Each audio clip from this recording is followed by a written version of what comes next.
Está começando o Centro do Debate, um podcast que busca aquilo que é essencial, aquilo que é relevante, sem inflexões. E no programa de hoje, um tema que está no centro das atenções do mundo, que é a guerra e o conflito no Oriente Médio. São dois convidados, duas posições, mas ambos buscando aquilo que todos nós queremos, que é a coexistência e a paz. Acompanhe o primeiro e o segundo bloco do programa de hoje. Neste primeiro bloco, o nosso convidado é Augusto Lerner Krieger. Ele é jornalista formado pela PUC, Pontifícia Universidade Católica do Rio Grande do Sul, pós-graduado em Relações Internacionais pela Universidade Federal do Rio Grande do Sul, a URGS, pós-graduado em História do Oriente pela PUC do Paraná, e coordenador do Stand With Us do Brasil e do Laboratório de Estudos do Oriente Médio.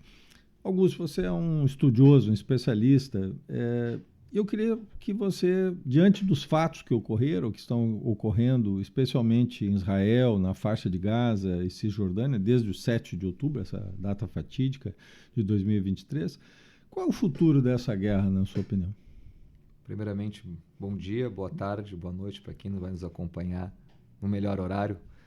Para as pessoas que nos acompanham, um prazer ser seu convidado, Jairo Jorge. Tá aqui. Prazer é meu, Augusto. Agradeço estar aqui tendo essa oportunidade de falar um pouquinho sobre assuntos tão difíceis, delicados, que envolvem muito sentimento, mas acho que também é importante deixar o sentimento no banco de reservas e tentar colocar um pouquinho de razão sobre questões que envolvem israelenses, palestinos e todos os conflitos presentes no Oriente Médio, não somente a partir do 7 de outubro.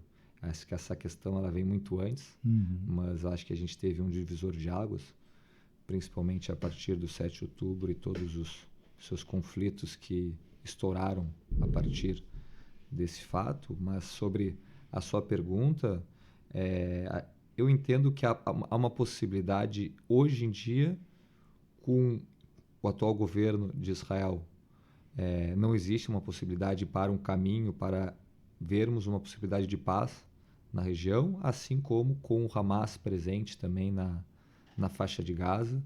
Não existe também um roteiro possível para falarmos de dois estados para dois povos, enquanto esses atores, enquanto esses cenários estiverem sobrepostos à política da região, principalmente onde está o governo de Israel hoje, que é a sua capital, que é Jerusalém, que é onde Israel entende que é a sua capital, e eu também, e onde o Hamas ainda está presente na faixa de Gaza, claro, com menos força, tanto política quanto econômica e, claro, militar também na faixa de Gaza, a partir dos ataques israelenses, das respostas israelenses, que começou mesmo no dia 7 de outubro, após a invasão do grupo terrorista no sul de Israel. Já fazendo uma breve correção, o presidente Lula disse que o Hamas chegou a invadir Tel Aviv. Isso não é verdade, só invadiu o sul de Israel.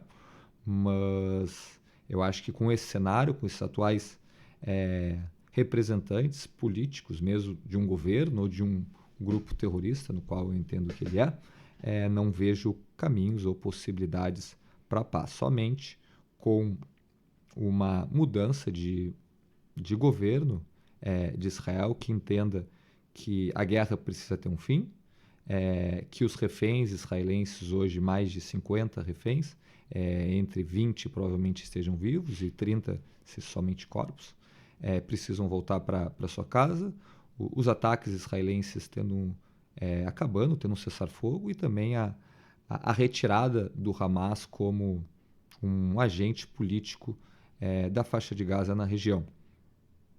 Porque somente um cessar-fogo onde o Hamas continue no poder na faixa de Gaza, para a tentativa de ocorrer um outro 7 de outubro, ela é uma questão não de ser, mas de quando. Então, acho que são esses os principais pontos que precisam chegar a um acordo. Primeiro, para a gente visualizar a questão de paz, é preciso primeiro que cesse a guerra e que tenha uma alternância de poder nos dois campos, dos dois lados, tanto israelense quanto palestino. Augusto, na minha visão, a ação do Hamas contra civis, né? Nós estamos falando de crianças, mulheres, idosos, enfim, o próprio sequestro, né, dos israelenses é algo que deve ser condenado, execrado, um ato hediondo, né? Mas a morte também de crianças, mulheres, idosos palestinos não é também um ato hediondo? Não é um genocídio que está ocorrendo? Nós estamos falando de milhares de pessoas. Vamos por partes. Essa é uma questão muito delicada e muito difícil de falar quando a gente está citando mortes de civis, tanto israelenses quanto de palestinos.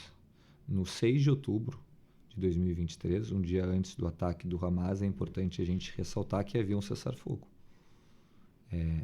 respeitado tanto por israelenses quanto pelo Hamas, na faixa de Gaza. Quem quebrou esse cessar-fogo num ataque que pegou Israel totalmente de surpresa, invadindo comunidades de civis israelenses, onde eu fui. A Stand With Us Brasil levou uma delegação de 15 professores universitários, no qual eu e mais meu chefe, mais outros colegas meus, levamos essa delegação para conhecer os locais, os atentados do Hamas no 7 de outubro, principalmente os kibbutzim que foram atacados, o local onde a festa nova, aquela festa rave, inclusive, de um DJ brasileiro que foi atacada também.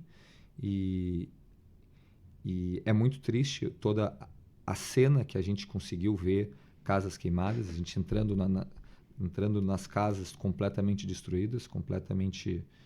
Tu sente o cheiro da morte ali presente. Para mim foi muito impactante conseguir ver aquilo e olhar no fundo, tu consegue ver a faixa de Gaza também destruída. Mas, enfim, a partir do 7 de outubro tivemos essa invasão, no qual morreram mais de 1.200 israelenses, 950 civis, 250, 300 soldados nesse dia. Israel conseguiu reverter essa invasão 3, 4 dias depois. Muitos falam como que Israel falhou. Até hoje são perguntas sem respostas.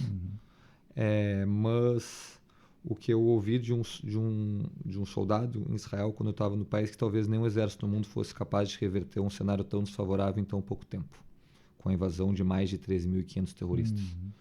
Porque Israel imaginava no 7 de outubro que eram 100, 150 terroristas. Mas eram 3.500, era algo que Israel não esperava que acontecesse, mas aconteceu. A gente precisa lidar com esses fatos.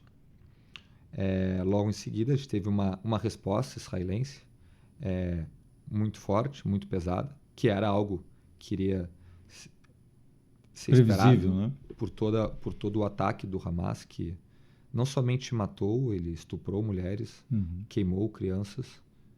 Eu vi vídeos de mais de 47, 48 minutos somente sobre as atrocidades que o Hamas cometeu. E Israel, ela não tem a vizinha, a Suécia ou a Suíça na Europa, que ela precisa ter cuidado no que faz. A partir disso, a resposta de Israel foi muito dura. Já era imaginada que a resposta israelense ia ser muito pesada. Por outro lado, morreram muitos civis palestinos também com essa resposta israelense, que ela continua até hoje. Tivemos dois, entre o 7 de outubro e a data de hoje, 10 de junho de 2025, tivemos dois cessar-fogo. O primeiro em novembro, onde voltaram israelenses para casa, e o segundo foi agora entre janeiro e fevereiro de 2025, onde conseguiram chegar a um acordo, liberaram presos palestinos em prisões israelenses e também soltaram israelenses que estavam sequestrados na faixa de Gaza. Sobre as mortes dos palestinos, eu acho que o primeiro ponto é trazer aqui, dar o meu total pesar, porque são vidas humanas, assim como vidas judias, que não tem nenhuma diferença, são seres humanos. Só que acho que tem uma grande diferença que eu acho que é importante a ser destacada. Se o Hamas, no ataque do Hamas 7 de outubro, se não tem o exército israelense para conseguir parar, eles teriam matado toda a população, sem nenhuma distinção. Eles teriam começado no sul, teriam chegado a Tel Aviv rapidamente, Jerusalém, e teriam matado todos os judeus em Israel. Se não tem uma força para impedir que aquele avanço continuasse. Sobre a morte dos palestinos, a partir dos ataques aéreos e terrestres e também marítimos contra o enclave palestino, as fontes dizem entre 40, 45, 50 mil mortes de palestinos. As forças de defesa de Israel indicam que entre 20, 22, 23 mil desse número são terroristas. Outra metade são de civis. Eu não vejo a intenção de somente matar palestinos civis como algo que Israel queira, ou como algo metódico do exército israelense. Não tem nenhum ganho militar ou político ou estratégico matar simplesmente palestinos como o Hamas matou israelenses para Israel. É importante fazer a ressalva que o Hamas ele não é um exército, ele é um grupo terrorista que ele não luta homem a homem, combatente a combatente, de uma zona militar e de uma zona civil. Ele não faz essa distinção na região da faixa de Gaza. Ele se esconde em hospitais, ele se esconde em escolas, ele se esconde em mesquitas e em qualquer outro lugar presente na faixa de Gaza. Ele se esconde atrás da população civil, além dos seus túneis onde estão... Ele usa a população como escudo. Para ele não tem Convenção de Genebra. Não existe a Convenção de Genebra e dentro do direito internacional, se um grupo terrorista se utiliza de um prédio civil, esse prédio civil vira um alvo legítimo. Mas a gente não tem que utilizar, a gente não tem que pensar isso, a gente tem que pensar até que ponto um exército pode atirar, mesmo sendo alvo legítimo, sabendo que vai morrer civis. Augusto, em fevereiro de 1945, os aliados decidiram uma grande operação para tentar quebrar ali, de fato, em maio, houve o final da Segunda Guerra Mundial, a derrota dos alemães. Mas foi uma ação muito criticada, né? Porque entre elas está o bombardeio de Dresden. Sim. Eu já vi ali, assim, prédios, indústrias, mas houve a morte de 22 mil civis, né? E os próprios aliados, claro, foi uma operação de guerra, você tinha um exército, né? Mas essa ação ela teve uma crítica claro. posterior. Você não tem um Dresden aí, praticamente uma ação cotidiana de bombardeios, porque você tem uma área pequena, né, com 2 milhões... 2 milhões e 200 mil pessoas. Onde tem palestinos numa faixa muito estreita. Muito estreita. E você tem um bombardeio permanente, praticamente destruindo toda a infraestrutura, prédio, casa. Isso 70%, 80% da faixa de Gaza, sim, está destruída. Na minha opinião... Não haveria outras formas de você neutralizar o Hamas? Porque você está penalizando, né, como aconteceu lá em Dresden, penalizando os alemães pelo governo nazista. Exatamente. Você estaria penalizando os palestinos pelo um extremista, uma organização terrorista como o Hamas? Primeiro, a gente tem que fazer duas distinções. Primeiro, era um exército alemão, não existe um exército palestino. Eles atacaram a população civil sem nenhum cuidado sobre ela em Dresden em 1945. Sim, mas nós concordamos que é um ato hediondo. É um ato hediondo, exato. Para nós balizarmos, né, o que o Hamas fez, mas um erro justifica o outro? Eu acho que não justifica. A morte de nenhum civil justifica. Porém, todavia, no momento que o Hamas está se utilizando da própria população civil, Israel tem a legitimidade de atacar. Mas eu acho que deveria fazer com mais cuidado. Eu acho que faltou para o exército de Israel na faixa de Gaza um maior cuidado para evitar um alto número de mortes de civis. Acho que não são todos alvos porque se tem 10 civis e 2 terroristas que se tornam alvo legítimo para atacar.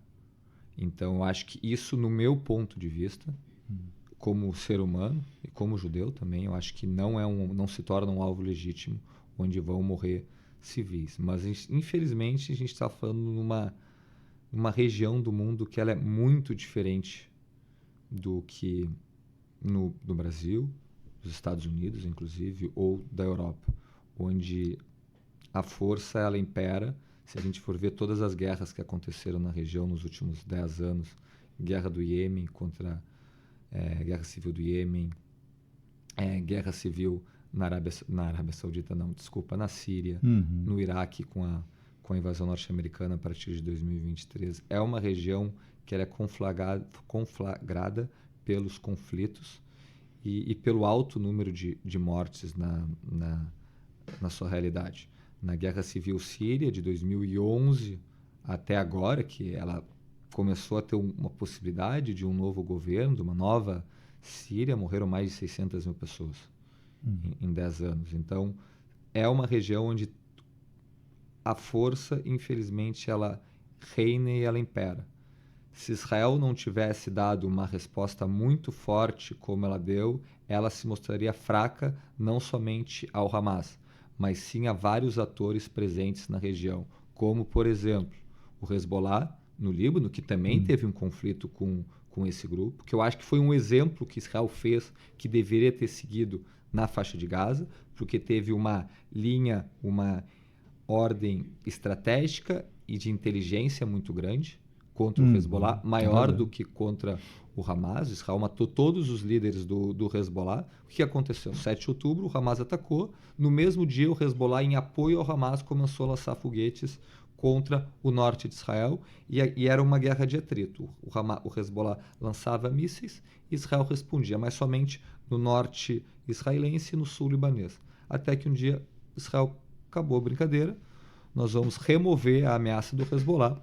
Teve aquela operação dos pagers, que saiu em todas as notícias, que era uma operação de inteligência israelense que estava sendo preparada há mais de 10 anos, num clicar, tirou de combate mais de 4 mil operadores do Hezbollah no Líbano. Logo depois disso, Israel fez um ataque maciço ao Líbano, com qual objetivo?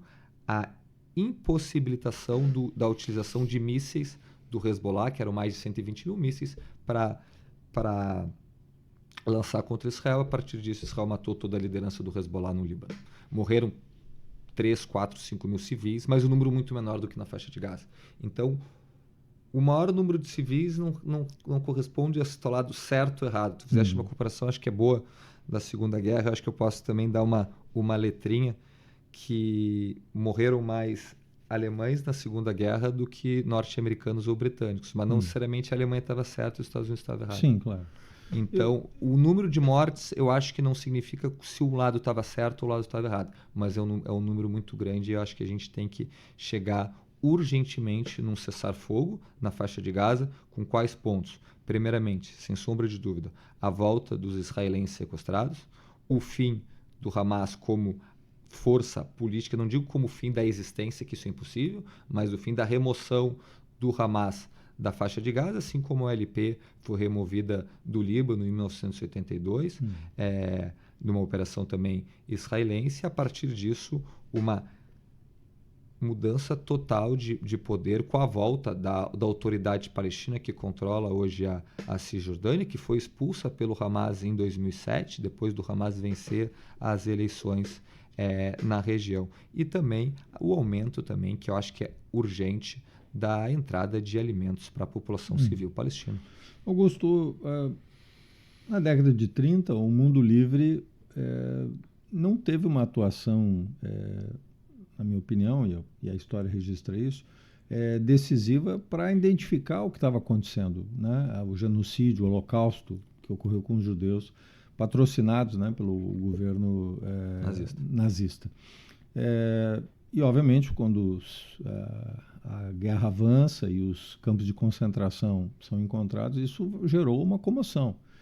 E justa, né? Porque ali você teve um extermínio, né? Uma população... Mas o mundo livre ele já sabia da existência dos campos muito antes e não fez nada. Sim, e ficou paralisado. Né? Inclusive o Papa Pio XII. Por que eu coloco isso? Porque, de fato, lá em 29 de novembro de 1947, a ONU tomou essa decisão, né? Que foi uma decisão muito importante, que gerou a criação do Estado de Israel um ano depois.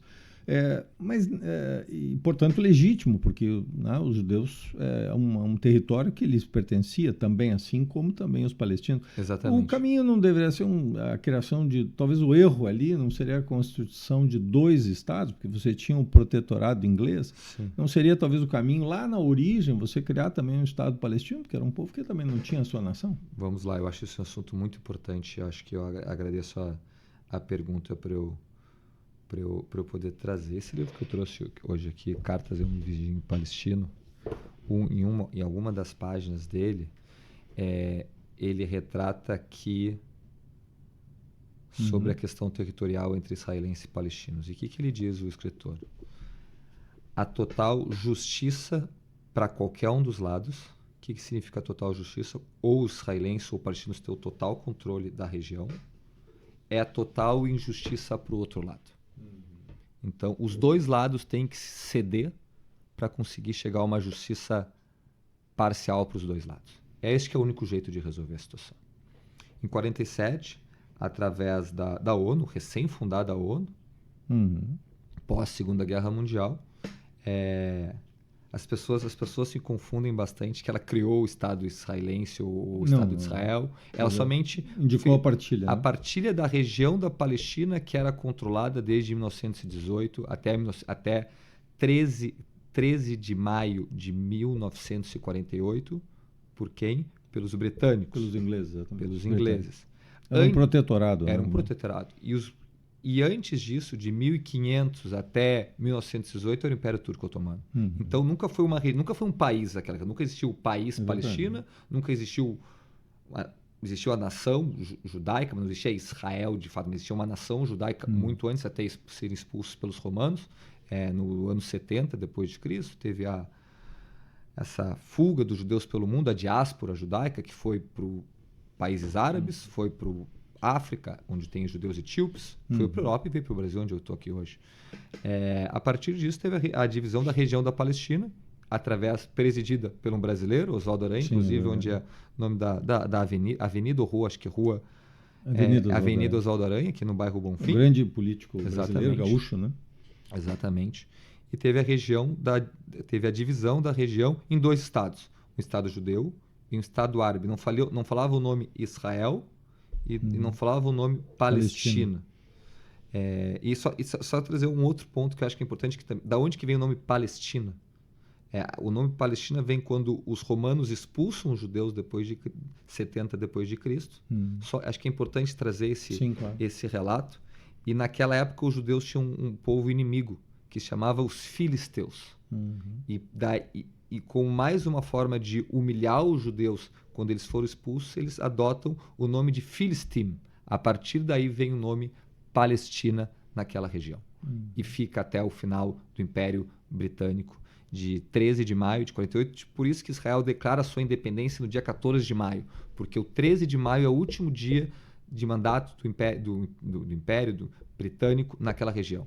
Por isso que eles fazem um dia depois, para não ter um vácuo de poder, porque senão qualquer ente estatal poderia declarar a independência. Então, os judeus aceitam a partir em 47, os árabes não aceitam.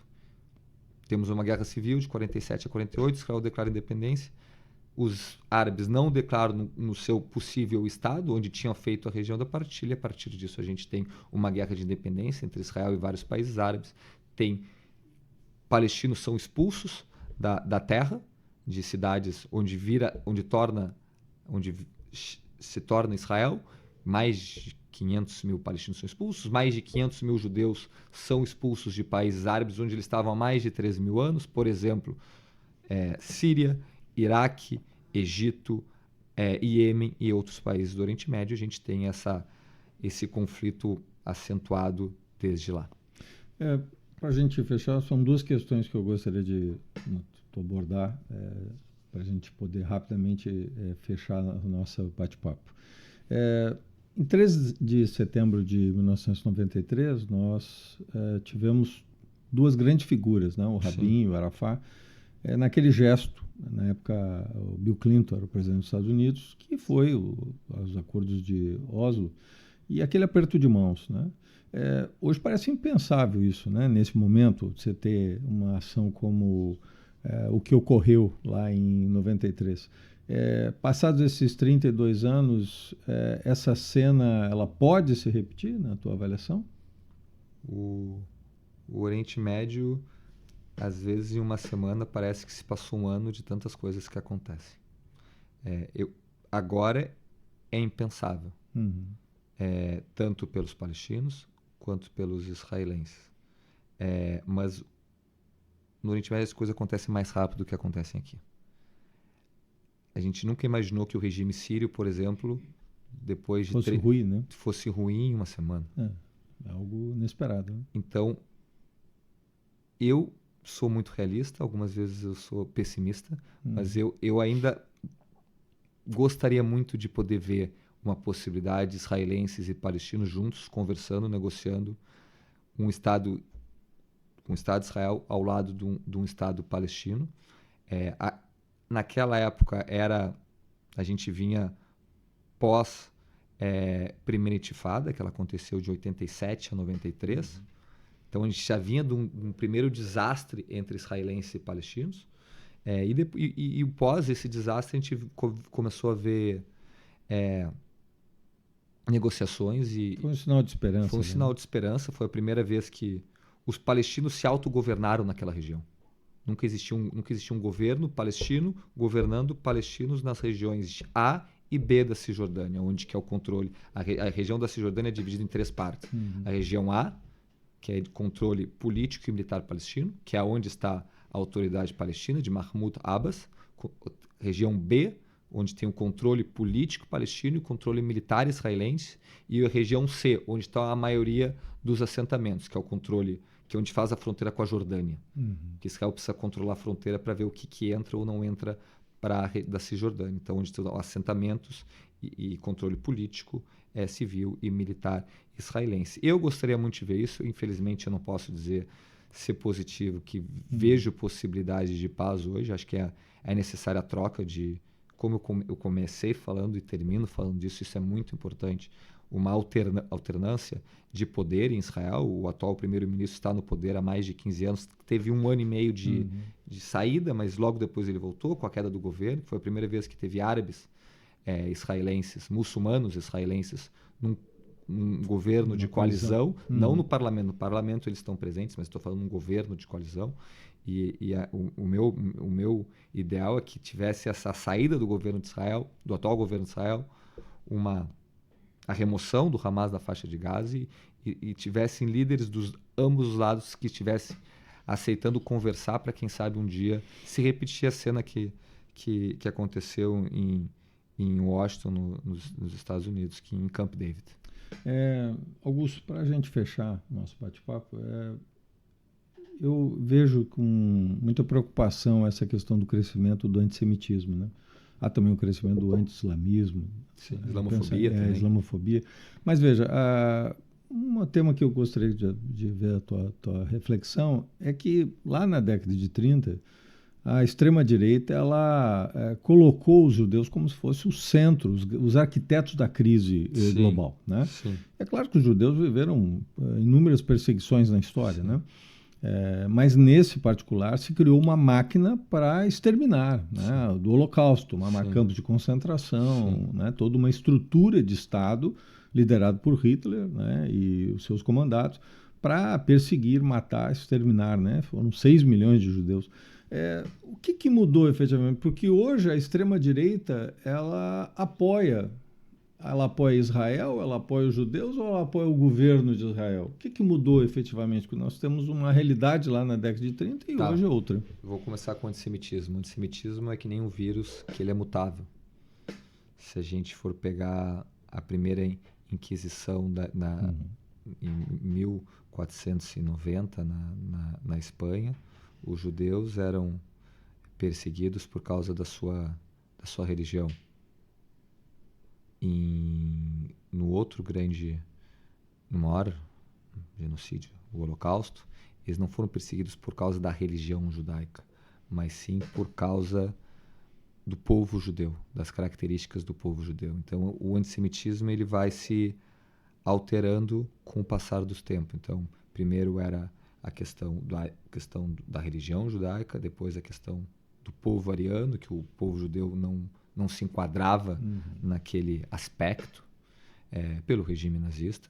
E hoje em dia o antissemitismo está muito ligado à questão de Israel. Então ele vai alterando com o tempo. Mas agora voltando para a sua pergunta, eu vejo assim, ó. Se o senhor fosse político, o senhor sabe muito bem. A política ela envolve muitos interesses. A extrema-direita hoje ela não está apoiando a comunidade judaica. Que a gente vê uma onda, não sei se ela vai continuar, eu espero que não, que a extrema-direita com Trump nos Estados Unidos, com Viktor Orbán na Hungria, com a vitória agora da extrema-direita também na Polônia, também em outros países também, a gente vê uma guinada dessa tendência. Ela não é simpática aos judeus. Eu não falo isso dos políticos, mas eu falo dos apoiadores da extrema-direita. Eles não são simpáticos aos judeus, eles não veem a comunidade judaica como algo positivo. Mas os políticos da extrema-direita veem uma oportunidade no atual governo de Israel, que é assim de extrema-direita. Eu não digo que o primeiro-ministro é de extrema-direita, ele sempre foi de direita, mas ele é ligado a partidos de extrema-direita. Então, quando políticos veem oportunidades de se juntar com outros políticos também, de um viés do mesmo campo político deles, existe essa oportunidade e é o que eles estão fazendo hoje em dia com Israel. Então, não que seja favorável a uma causa judaica, apoiar a comunidade judaica, não, muito pelo contrário. Somente uma ligação de ideias políticas do mesmo campo, tanto hoje do atual governo como governos de extrema-direita hoje em dia presentes no mundo, mas também olhando para outra esfera, para outro campo, como a gente estava falando antes de a gente começar aqui o podcast, Jairo, que existe também a extrema esquerda, que eu brinquei e para mim são irmãos gêmeos separados no seu nascimento e cada um seguiu o seu radicalismo, cada um seguiu o seu radicalismo e no final ele acaba se encontrando. Ontem mesmo aconteceu uma manifestação, no meu ponto de vista, antissemita, de quase 100 apoiadores da causa palestina. A causa palestina é totalmente justa, legítima, e eu aqui digo sem sombra de dúvidas, defendo uma solução de 2 estados para 2 povos, um estado israelense e um estado palestino. Mas o momento que aconteceu ontem, na frente da Federação Israelita do Rio Grande do Sul, que não é uma entidade ligada a Israel, não tem nenhum elo a Israel, pode apoiar Israel, a existência de Israel, a existência do Estado de Israel, não a existência do governo de Israel. É muito importante a gente fazer essa diferenciação. Onde há mais de 80 pessoas na frente, na porta da Federação Israelita, cantavam gritos de Palestina livre do rio ao mar. E que significa o fim do Estado de Israel. Então, não reconhecimento do Estado de Israel. Não reconhecimento e não só isso, o fim do Estado, para onde os judeus vão. Então, eu vejo essa polarização dessas duas extremas, inclusive com cartazes de terroristas do Hamas, segurando em frente à federação. Então, isso é um ato completamente antissemita, onde tu fere a comunidade judaica, onde tu fere os judeus de Porto Alegre e do Brasil, com uma pauta que perde a legitimidade no momento que tu vai para atacar, não atacar fisicamente, mas sim verbalmente, o que aconteceu, e é onde tu prega o fim de um Estado e também louva aqueles que fizeram o ataque no 7 de outubro. Então é uma questão muito difícil, muito delicada. Por isso que eu acho que eu também estou aqui, acho que é importante a gente sair um pouco dos extremos, buscar um pouco mais o meio, conseguir conversar pessoas de centro-direita, centro-esquerda, centro, que eu acho que esse é o caminho, que buscar o extremismo de qual lado que seja. O atual governo de Israel hoje é completamente extremista, ou apoiar o Hamas. Eu não estou fazendo uma comparação entre o governo de Israel, que é um governo eleito, que mesmo sendo totalmente contra um governo eleito, mas democraticamente eleito, que agora possivelmente amanhã tem a possibilidade de cair, por causa de uma pauta fora da guerra, por causa dos religiosos em Israel, que eles não querem servir o exército. Existe uma pressão muito grande para isso ser votado, e se não for votado, provavelmente os religiosos saem do governo, consequentemente o governo cai, outubro tem novas eleições. Então eu vejo esse cenário, tanto na extrema-direita quanto na extrema-esquerda hoje, dessa contínua preconceito dos judeus, mas de forma um pouco diferente, mas no fim é o mesmo caminho. Agradecer a presença do Augusto Lerner Krieger, que trouxe muita sabedoria essa questão tão dramática, né, que é, sem dúvida, o impasse no Oriente Médio. Nós estamos encerrando o primeiro bloco, pequeno intervalo, a gente já retorna.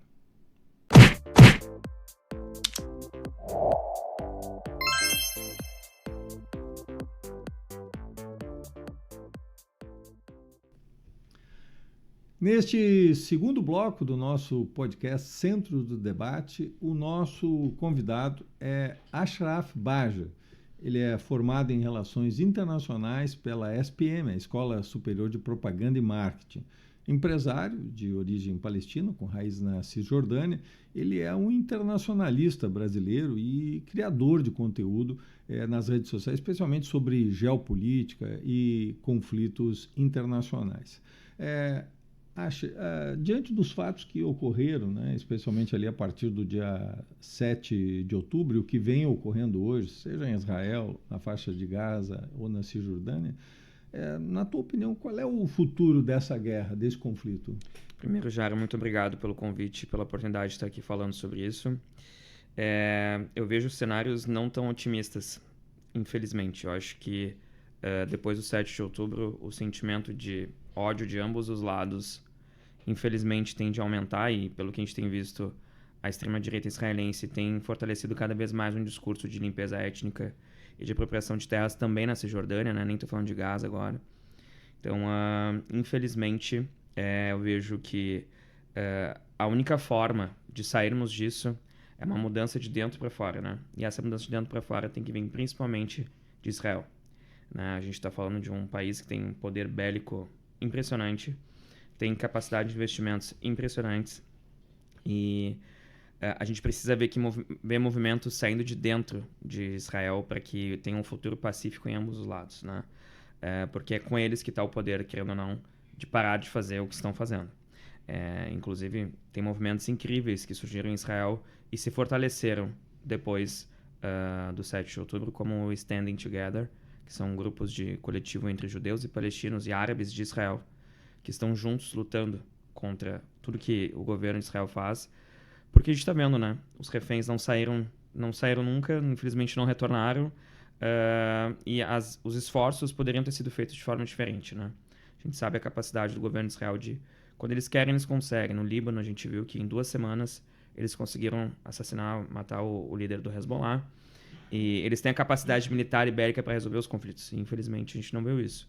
Mas, enfim, o que eu espero, né? O que eu gostaria era de paz para ambos os povos na região, mas eu vejo cenários bem complicados, mesmo que esteja vendo civis se mobilizando contra as atrocidades, né, que estão acontecendo em Gaza.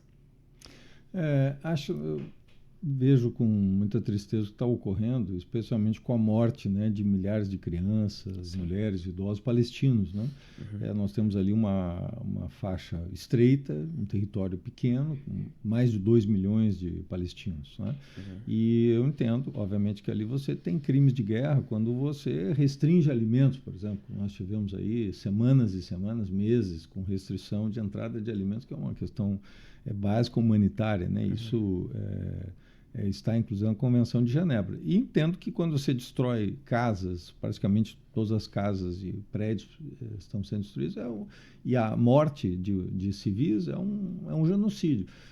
Mas eu te pergunto, o que ocorreu também no dia 7 de outubro com a ação do Hamas não é um crime hediondo? Porque ali também morreram crianças, sim, morreram idosos, mulheres, que tinham jovens, né? Que tenho certeza que muitos jovens que estavam naquela rave eram pessoas que defendiam uma solução pacífica. Isso também não é um ato hediondo que tem que ser questionado, exemplo do que está ocorrendo hoje com bombardeio aos civis? Não, é um crime de guerra, tanto que a Corte Internacional também, da mesma forma que condenou Netanyahu, condenou os líderes do Hamas, e tem que ser colocado como se fosse, como é. É um crime, foi um crime de guerra, infelizmente morreram civis, e isso não se justifica, a morte de civis, né? E aqui eu estou falando da morte de civis israelenses, não se justifica.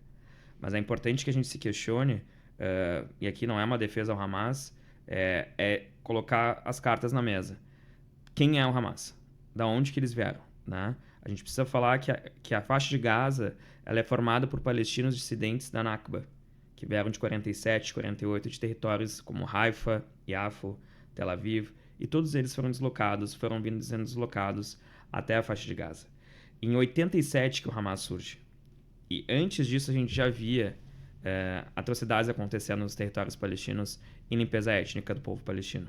Então o Hamas é um resultado disso, né? Então é importante também que a gente traga isso, porque muitas pessoas trazem, principalmente nas redes sociais, que o conflito como se o conflito começasse no dia 7 de outubro. Uhum. Embora ele tenha sido horrível e condenável, e sim um crime de guerra por parte do Hamas, assim como a gente também está vendo do outro lado, lado de Israel, a gente precisa falar o que acontecia antes do 7 de outubro, né? Enfim, é importante trazer esse adendo porque às vezes eu vejo, e como eu trabalho com as redes sociais, as pessoas trazem para mim como se fosse uma fórmula pronta. Mas foi o Hamas que atacou primeiro. Bom, vamos analisar um pouco o que aconteceu antes. Ninguém está dizendo que o que aconteceu tá certo, mas vamos analisar o que aconteceu antes para que tenha fim, né? Senão a gente vai ficar anos falando da mesma coisa, ciclos de violência que nunca vão acabar. Então, enfim, é sim um crime. É um crime de guerra, com certeza. Em 29 de novembro de 1947, a ONU aprovou a partilha. Nós estamos ali, tinha o protetorado inglês e a ideia de um possível Estado judeu e um Estado árabe, né? Um ano depois houve a independência, a criação do Estado de Israel. A solução não deveria ter passado desde a origem lá para a criação de efetivamente dois Estados, né? Dois povos, dois Estados, duas nações, né? Com a criação também no Estado palestino? Isso é uma outra coisa que também eu sempre escuto quando, né, a culpa é dos árabes por não terem aceitado a partilha. Essa é a principal resposta que eu recebo em qualquer debate nas redes sociais, quando as pessoas vêm geralmente me atacar, e eles falam, os árabes não aceitaram, então é culpa dos árabes. Beleza, mas a gente precisa novamente analisar o que estava acontecendo antes, né? Antes da partilha, a gente precisa falar dos grupos das milícias sionistas que atuavam de forma terrorista, aterrorizando populações palestinas como Haganah, Lehi, Irgun. Não foi do nada que as coisas aconteceram e não há um motivo claro para se dizer que a partilha deveria acontecer. Hoje eu defendo a criação dos dois estados, embora seja muito difícil, né? Dadas as circunstâncias que está acontecendo hoje, como está se desenhando.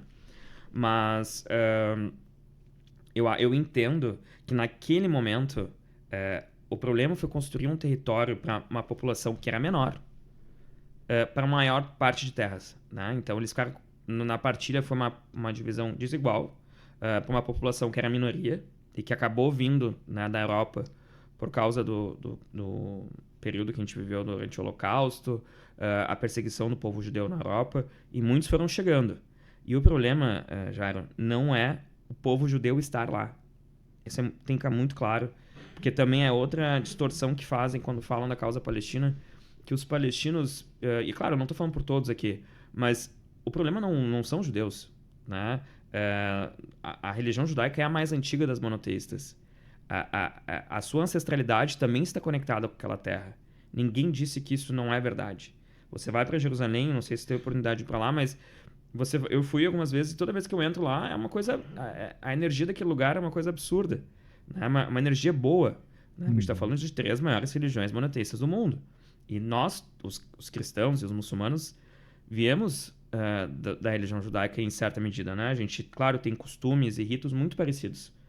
Então, quando eu falo da partilha, que me perguntam se tu é contra, o árabe é culpado, não é culpado, eu acho que depende. Depende de qual contexto a gente está analisando. Se a gente vai analisar a partir de hoje, claro que era melhor ter aceitado em 47, porque a gente teria nossas terras. Mas se a gente analisar o que estava acontecendo antes de 47, é complicado, porque a gente está falando de uma população que tinha um respaldo e tinha um poder bélico por trás dos ingleses, né, que se comprometeram junto com a família Rothschild no Reino Unido, se comprometeram em construir um Estado judeu dentro da Palestina, sendo que existiam pessoas, existiam universidades, existiam vidas naqueles locais. Então, eu sempre devolvo a pergunta, vamos devolver nossas casas para os índios? Vamos devolver nossas terras para outras pessoas porque um dia eles passaram por ali? Né? Então, e ninguém está dizendo que eles não podem viver lá. O problema é construir um Estado judeu em cima de cadáveres palestinos. Mas, claro, hoje já está construído e eu, pelo menos, não quero o fim do Estado de Israel. Eu acho que o melhor dos mundos, claro, seria um Estado binacional, mas, né, a gente está, enfim, a situação está cada vez pior, né, e a extrema-direita israelense cada vez mais forte. Então, embora a opinião pública contra eles, mundial, tenha aumentado, né? Então, isso é um ponto relevante também. Ashraf, nós vivemos lá em 13 de setembro de 1993, aquele momento simbólico, foi talvez um momento mais importante do ponto de vista da construção de um diálogo de paz, que foi aquele aperto de mão entre o Rabin e o Arafat e o Rabin, junto com o presidente norte-americano Bill Clinton, ali os acordos de Oslo, né? Ali o mundo acreditou que poderia haver essa coexistência. Mas hoje é um cenário quase impensável, né? Você vê um líder hoje palestino e um líder, né? O Netanyahu e o Abbas, por exemplo, né? Se dando as mãos.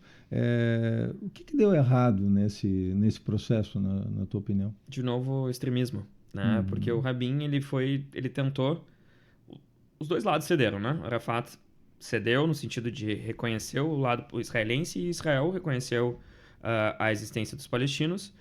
E vocês viram o que aconteceu depois, né? O Rabin foi morto, foi assassinado por um extremista da extrema-direita israelense que matou ele, né? Porque, mais uma vez, o problema é o extremismo. E aqui eu falo de ambos os lados, porque o Arafat foi considerado traidor por parte da população palestina, por estar dialogando com Israel. Mas no contexto que se desenhou naquele momento, era o melhor dos cenários. Só que a gente viu que aquele acordo foi um acordo para inglês ver também, tá? Porque se você olhar o acordo, foi dividido em zonas A, B e C, né? A Cisjordânia. E grande parte passava pelo controle total de Israel. Então, é uma independência não tão independente, né? Porque ainda também as pessoas costumam dizer, mas a Cisjordânia tem uma certa liberdade. Balela, não tem liberdade. Eu, para entrar na casa de um tio, eu tenho que cruzar um checkpoint para entrar na casa de outro tio que mora menos de 1 quilômetro e tem que passar por um controle israelense. Então, não existe liberdade. E não existe qualquer possibilidade de construção de Estado na configuração que se tem hoje, né? E é isso, o Acordo de Oslo falhou nesse sentido porque, primeiro, os Estados Unidos tentou com Bill Clinton, mas não houve efetivamente alguém observando e fazendo cumprir o acordo, né? Então, a gente viu o que aconteceu depois e com a morte do Rabin, depois se desenrolou e começamos a ver as intifadas, né, voltando em 2000, e daí se degringolou e a coisa nunca deu certo, né? Então, enquanto houver ocupação, não vai ter paz, né? Então, esse é um ponto que é muito importante falar. Como é que vai acontecer? A Cisjordânia vão tirar todos os colonos ilegais que estão morando lá? Para começo de conversa, vão tirar? Não vão tirar. Eles estão construindo muros, desde 2000, construindo muros e muros que dividem famílias.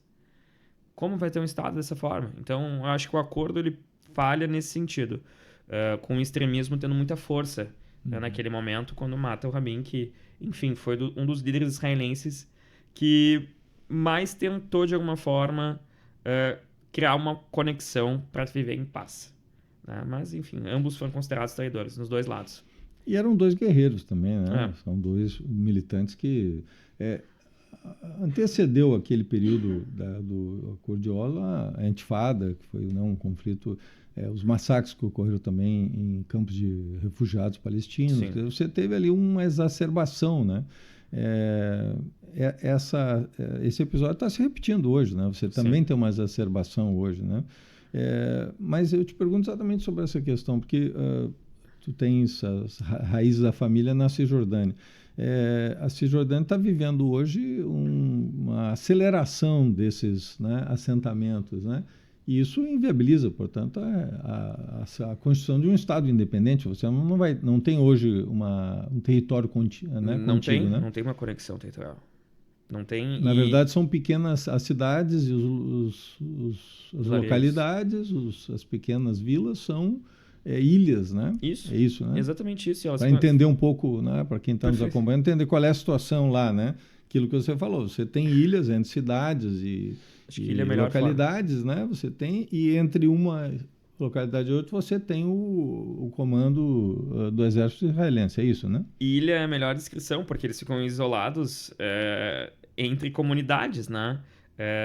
Salvo exceções que o governo de Israel libera que eles possam ir para Jerusalém, para rezar, mas isso a gente faz muitos anos que não está acontecendo, que eles não têm liberado, né?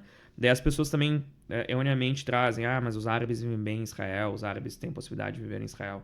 Enfim, isso é outro assunto também que não é tão verdade. Mas só voltando na questão da Cisjordânia, é exatamente isso. Eles estão aproveitando a faixa de Gaza como uma cortina de fumaça. Claramente isso está acontecendo, para que a extrema-direita israelense que usa a Bíblia, usa o seu livro sagrado, para construir, para buscar o que é seu por direito, né? Um direito divino de tomar todas aquelas terras, né? Que é a Judéia, Samária. Então ali eles estão construindo em cima com base em livros históricos que, claro, nunca foi negado, mais uma vez, que eles estiveram lá. Esse é o ponto, que as pessoas confundem povo judeu com o povo de Israel que está na Bíblia, o povo de Israel. O povo de Israel que está na Bíblia não é o mesmo povo de Israel do Estado de Israel. Né? Israel da Bíblia é Jacó, né? É uma questão bíblica. Então, é outra história. Então, é um pouco complexo, porque por questões religiosas da extrema-direita israelense, que ninguém chama de terrorista, é importante deixar bem claro isso, porque o Hamas é colocado como terrorista. Os palestinos, os árabes, os muçulmanos, quando falam sobre os seus direitos, são considerados terroristas. E o discurso do Ocidente, e aqui a gente precisa falar de Orientalismo, de Edward Said, que é um livro que todo mundo deve ler, quando a gente olha para esse lado aqui, esse lado merece ser julgado. Agora, esse outro não. Né? Esse outro não tem seu direito. Por quê? Porque ele é mais parecido com o Ocidente. Então as pessoas não se assustam quando vêem declarações do Smotrich, por exemplo, que saiu há menos de 20 dias atrás, 15 dias atrás. Vão construir mais 22 assentamentos na Cisjordânia. Então, é pelo direito internacional, não sou eu quem está falando que é ilegal. É o direito internacional que está falando que é ilegal. E ninguém se questiona, ninguém critica, ninguém diz que isso está errado. Ninguém diz que, por exemplo, o que está acontecendo na Cisjordânia também é reflexo do que acontece em Gaza. E Gaza também é reflexo do que acontece na Cisjordânia. Né? São territórios palestinos. A gente precisa falar também que crianças são presas na Cisjordânia.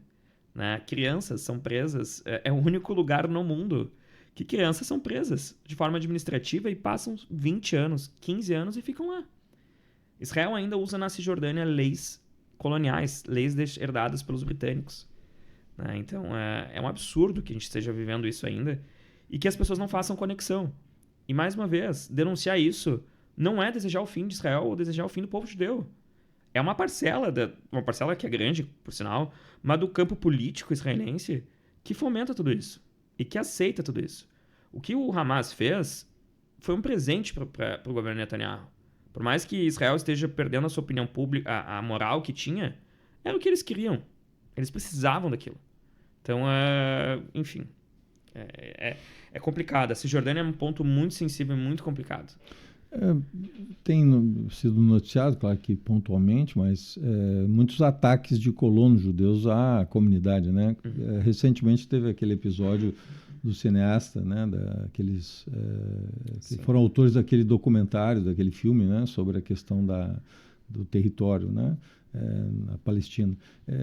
Isso é algo que vai aprofundando esse abismo, não é isso, claro. Chaf? Com certeza. O documentário No Wonderland, esse documentário que ganhou o Oscar, que o governo de Israel ficou enlouquecido que ganhou o Oscar, porque tinha um israelense junto, né, na produção, não era só um palestino. Sim, então, eram dois, um israelense e um palestino. Né? Gente, para que os palestinos vivam bem, os israelenses precisam viver bem, e os israelenses precisam viver bem para que os palestinos vivam bem. Se um lado vai continuar sendo ocupado e sendo, extorquido de todas as maneiras, não vai haver paz. E esse documentário ele é muito importante. Eu acho que todo mundo deve assistir. Não só esse, como também um outro chamado Holy Redemption, que é de uma companhia turca que gravou no YouTube, que, enfim, foi feito pelo... Um dos produtores é o filho do Gabor Mate, que é um psicanalista que é descendente e sobrevivente do Holocausto. Então, eles comparam os colonos com o Estado Islâmico em certa medida, pela forma como eles analisam as coisas e como eles seguem a fé ao pé da letra e distorcem tudo, né? Então, é muito importante a gente usar das ferramentas que a gente tem hoje, até para o público entender, e acessar um pouco de cultura quando a gente está falando de pessoas que dos dois lados estão lutando para que haja paz, né? Esse documentário é um pouco disso. É uma denúncia e é o resultado de tudo isso que tu trouxe sobre a questão da Cisjordânia, da tomada de territórios, eles mostrando a brutalidade do exército, né? Os colonos, eles vêm da Europa, muitas vezes, não tem nenhuma conexão com a terra. Eles são só judeus da Europa, mas não tem conexão. Eles não são... Eles são... Eu sou mais semita que eles, por exemplo. Se eu pegar o meu DNA, talvez, eu sou mais semita do que esses caras que vieram da Europa, porque o seu avô, o seu bisavô eram judeus. E daí eles vão lá para ocupar. Eles recebem para ocupar. Eles têm um apoio do Estado para ocupar, ter filhos. E, enfim. E daí no documentário mostra, e se você olhar vários vídeos, o exército anda atrás deles, faz escolta atrás deles. Eles têm uma proteção contra o povo palestino. Então, enfim, acho que é importante tu ter mencionado, porque é uma forma, às vezes as pessoas, pelas redes sociais, não conseguem compreender, ou lendo um livro não conseguem compreender, mas talvez um documentário mostrando, né, toda a dinâmica, como funciona, é muito importante. É muito importante para que, enfim, a informação chegue para todo mundo. Você tem as tuas origens familiares exatamente nessa área, né? Cisjordânia. Vizinhos, amigos, conhecidos teus, elas reportam esse crescimento da violência, uma mudança significativa a partir do episódio de 7 de outubro? Outro dia eu recebi enfim, por questões de segurança, eu prefiro nem falar nomes ou dizer quem é, claro. Porque, enfim, a gente sabe como funciona muito por lá. Mas que eles estão pegando terras para construir indústrias, construir fábricas, e deles usam a mão de obra palestina, que é mão de obra barata, e o produto é mandado para Israel. Né? A gente está falando de um pedaço de terra, gente, que é muito pequeno. Né? Então é tudo muito perto. Tel Aviv da nossa casa é muito perto. Mas, claro, a gente tem todo um checkpoint, tem um muro que leva 1 hora para chegar lá. Mas se fosse pegar pela quilometragem, não dá nem 15 minutos. Então, a violência aumentou, as crianças estão sendo presas por causa das redes sociais. Muitas coisas que postam, os celulares são tomados, eles pegam, prendem, e daí tu não sabe onde a pessoa vai, depois volta depois de um tempo. E é assim que acontece, são denúncias que a gente escuta. Só que, claro, isso muitas vezes não chega na população de Israel. Né? Essa informação não é trazida para lá. Sabe as exceções de grupos como o Standing Together, que são judeus que têm um pouco mais de discernimento sobre o conflito, sobre o contexto, que têm essa informação e compartilham lá dentro isso. Né? E muitas vezes eles são mal vistos pela sociedade israelense. Então, é triste quando a gente vê que existem movimentos para denunciar esses abusos que acontecem na Cisjordânia, sendo mal vistos pela população local, né, dentro de Israel. Né? Mas eu ainda tenho esperança que o movimento vai vir de dentro para fora. O movimento vai vir de dentro para fora, para que todos sejam judeus e palestinos possam coexistir.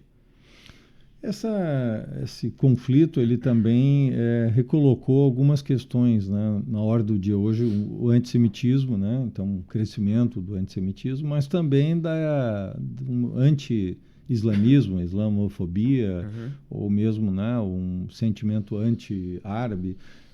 Como é que você vê esse crescimento, digamos, né, dessas duas vertentes, né, que são, digamos, duas faces, né, semelhantes, né? É horrível, Jara, é horrível, porque o antissemitismo é um reflexo de um período horrível da nossa história, né? Claro, teve outros períodos de perseguição ao povo judeu, mas quando eu falo durante a Segunda Guerra, um pouco antes, na Europa, é um crime, é um dever de todos nós, enquanto cidadãos, lutarmos contra o antissemitismo. Né? Então, da mesma forma, eu fico extremamente triste, porque daí é uma parte que me pega, né? Eu não sou palestino nascido na Palestina, né? Eu sou brasileiro, né? Sou 100% brasileiro. Mas a minha cara, meu nome, então a gente fica com medo, a gente anda na rua, bom, as pessoas vão te julgar. E não é vitimismo, é uma coisa séria. É séria, né? A gente recebe denúncias, a gente recebe ameaças. Eu, pelo menos nas redes sociais, porque eu falo nas redes sociais, recebo ameaças, né? Enfim, me chamando de homem-bomba, que eu tenho que explodir, que volta para tua terra, sendo que eu sou daqui, eu sou brasileiro, né? Não sou menos brasileiro que um descendente europeu, né? Que daí parece que quando é árabe, né? Não pode ser um descendente dentro do Brasil. E isso está acontecendo na Europa, a gente está vendo isso de uma forma muito forte. E o antissemitismo, da mesma maneira, é o resultado do que o governo de Israel está fazendo, né? A gente precisa dar o nome do que está acontecendo, né? Que é um genocídio. É um genocídio. E quando a gente fala que nunca mais, é nunca mais para todos os povos, né? Tanto para os judeus, quanto para os árabes, para os muçulmanos, seja o que for. E aqui eu não estou falando que todos os muçulmanos são santos, ou que todos os judeus são santos. Existem os seus extremismos, existem aqueles que usam religião, como o Estado Islâmico, por exemplo, que eles não são muçulmanos, né? Aquilo lá não é o Islã. Da mesma forma como eu entendo que aquelas pessoas que estão cometendo genocídio não representam toda a comunidade judaica, né? Então, as pessoas têm que ter esse cuidado quando elas associam uma luta, né, contra o antissemitismo ou ser contra a islamofobia. Não quer dizer que a gente seja conivente com vozes extremistas, né, de ambos os lados. Então, isso é um ponto muito importante que todos nós devemos lutar. E nós, árabes, somos povos semitas também, né? Os povos semitas não são só os hebreus, os judeus, nós somos povos semitas. Então, nós somos primos. Se a gente pegar pela linhagem de Abraão, toda aquela história que dá uma linha mais religiosa da coisa, nós somos descendentes da mesma vertente, né? Então, é triste, é muito triste. Eu fico triste porque eu não gostaria que fosse assim. Eu me dou muito bem com a comunidade judaica aqui. Então, nós tivemos na década de 30, especialmente com a ascensão ali da extrema-direita, do nazifascismo, da ascensão de Hitler como liderando a Alemanha, nós tivemos um crescimento do antissemitismo e especialmente colocaram os judeus como se fossem os responsáveis pela crise do mundo, né? Os sujeitos responsáveis, que não tinha nada real nisso, mas foi exatamente a extrema-direita que criou os campos de concentração, que levou ao extermínio e que chocou o mundo, né? Quando, ao final da Segunda Guerra, embora já tivesse indícios, né? Mas se vê isso de forma escancarada.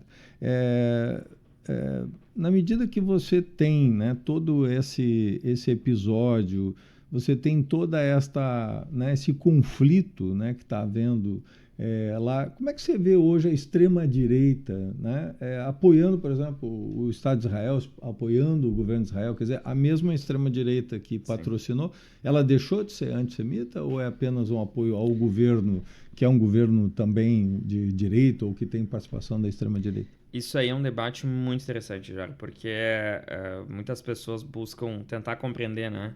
Como mesmo tu trouxe, como uma extrema-direita foi responsável por um genocídio, ou melhor, um holocausto, e uma mesma extrema-direita está sendo responsável por um genocídio, né? Chega a dar um nó na cabeça da pessoa para tentar interpretar isso, né? Porque a gente está falando de um governo de extrema-direita que, querendo ou não, a forma como ele fala, como ele diz, não difere em nada daqueles lá da Europa, né? Se tu for pegar o Netanyahu, as falas dele, dos seus governantes, dos seus ministros, eles falam em extermínio da população palestina. Eles reduzem a população palestina a animais que merecem ser exterminados. Não foi uma vez, não foram duas, e não foi erro. Eles falaram isso claramente no início e falaram isso agora. Então, a ideia de uma questão de superioridade racial é clara nos discursos do Netanyahu e do governo de Netanyahu, né? De se colocar numa posição de superioridade em relação à população palestina. Claro, 1.200 pessoas que morreram são 1.200 vidas que, enfim, são filhos, maridos, esposas, filhos, netos, são entes queridos de alguém, e a gente tem que sentir por isso. Mas se você colocar na ponta na balança, ele está querendo dizer que 60 mil mortes não é o suficiente para responder por aquelas 1.000 e poucas que morreram. Tá? Então, tu já está colocando que uma vida de um israelense vale tantas de um palestino. Já está fazendo um cálculo que nem ele traz, assim, que, foi o maior ataque da comunidade judaica após o Holocausto. Foi horrível, horrível. E eu não estou defendendo isso. Mas todo ano morrem mais de 1.000 palestinos na Palestina nas mãos do governo de Israel. onde que está as pessoas, onde estão as pessoas para criticar e condenar isso, né? Então, esse é o mal da extrema-direita, e é um câncer no Oriente Médio. Acho, para a gente finalizar, a OLP, claro, nesse conflito que vem desde a 47, 48, criação do Estado de Israel, depois nós tivemos a Guerra dos 6 Dias, enfim, uma história de conflitos. A OLP liderou atos extremos, né? Tivemos sequestros, tivemos vários episódios, mas houve, a partir do Acordo de Oslo, a ideia de trocar as armas pela política, né? Uhum. E hoje o Estado palestino é uma tentativa disso, né? Não é hora também disso, de retomar esse caminho? Quer dizer, ao invés de usar as armas, como o Hamas faz e outros grupos, né, fazem, né, que muitas vezes apelam para o terrorismo ou apelam para situações extremas, não é hora de buscar, como em vários lugares do mundo ocorreu isso, trocar a arma pela política e pela paz? Com certeza. O Yasser Arafat, querendo ou não, ele vem de um... Só para trazer um contexto, porque quando a gente fala de OLP, a gente associa muito também ao Fatah. Sim, né? sim. O Fatah é o partido do Arafat. E era o partido dominante, hegemônico, né? Isso. E o Fatah, querendo ou não, por muito tempo foi considerado um grupo terrorista, né? O Arafat e o Fatah. Uhum. Né? Quando eles baixaram as armas, que daí o Ocidente começou a dialogar com eles. Mas é interessante que os atos terroristas do outro lado, que usam armas, nunca é discutido. Fecho parênteses aqui nesse ponto, porque isso é uma questão que é importante, mais uma vez, a gente falar. Terrorismo é terrorismo em qualquer circunstância. Não importa se ele vem da direita, da esquerda, né? Exatamente. É terrorismo, né? E não importa se vem do lado palestino ou do lado de Israel. Exato. Só o que eu trago, a provocação, é porque que não questionam do outro lado. Só esse ponto. Concordo 100% contigo, acho que precisa vir uma voz moderada para controlar e tomar conta da OLP. O Mahmoud Abbas não é essa pessoa. Ele já perdeu o pulso. Ele, inclusive, era para ter caído fora já faz muito tempo. Inclusive, ele não saiu. Então, ele viu que ia perder as eleições, se manteve no poder, né, continuou no poder, com o respaldo de Israel e dos Estados Unidos, porque são parceiros. Né? Então, o Mahmoud Abbas é visto pela população palestina como um cara que trabalha para Israel. Por mais que Israel se coloque contra eles em algum momento, mas ele deixou também que a situação chegasse onde chegou, né? Então, mas sim, concordo que precisamos baixar as armas, porque com armas nenhum dos lados vai conseguir dialogar e o ciclo da violência vai permanecer. Então, não tem como ter paz com armas, né? Nesse sentido, que nem as pessoas falam, se Israel baixar as armas, a Palestina toma Israel. Se a Palestina baixar armas, Israel vai terminar com os palestinos. Há sempre essa discussão, né? E eu não concordo muito com isso. Talvez eu seja um cara muito vivendo no mundo da fantasia, mas eu acredito muito no diálogo, né? Na diplomacia, na conversa, para que fique bom para ambos os lados, né? A gente precisa coexistir numa terra que é ancestral para todos ali, os povos árabes e povos judeus, né? E os cristãos, enfim, todo mundo que tem o berço de Jesus, onde Jesus nasceu, Belém, né? Que fica na Cisjordânia. Enfim, é um lugar rico, maravilhoso, e eu fico triste quando eu falo sobre isso. Porque, enfim, é isso. Queremos agradecer a participação do Ashe Baja, né, que trouxe aqui também uma visão equilibrada, ponderada e uma reflexão sobre o que está acontecendo no Oriente Médio. Centro do Debate fica por aqui. Espero que você tenha gostado do programa de hoje. Duas posições muito equilibradas, pontos de convergência, também divergência, mas efetivamente buscando aqui o centro do debate. Eu te aguardo na próxima semana. Até lá!